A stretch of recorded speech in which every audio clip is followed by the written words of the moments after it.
We are talking what if. I like to say, what if you went after that dream? But in this case, it's a what if worst case scenario, which we encourage everyone who's putting together a financial forecast understand maybe what the worst case scenario is off of the main forecast that's built. What could happen so that you're prepared? Well, let's talk about a gym that we put together a forecast for who was greatly impacted by COVID, lost half their membership, and we put together a forecast.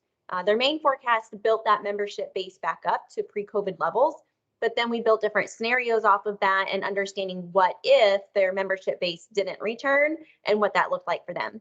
And before we presented this to them, we got on a call. I always started off the call asking, how are things going?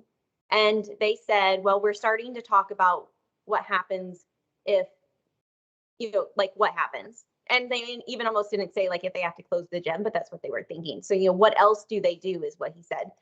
And I said, well, I'm glad we're having this call because I want to show you what if. And so let me show you what we talked about.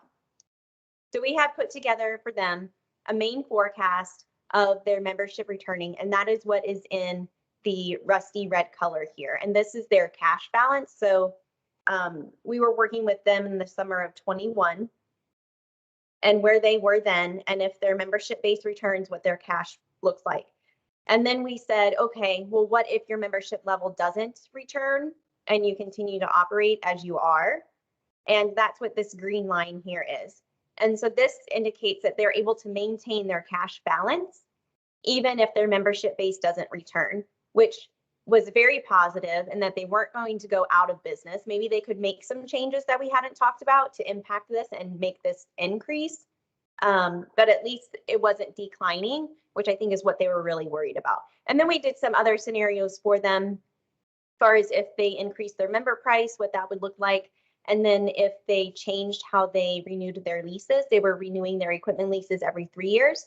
And honestly, that probably wasn't necessary, especially given the decline in membership. If half their member base, didn't come back, that equipment's not getting used as much. So is it really necessary that they renew their leases every 3 years?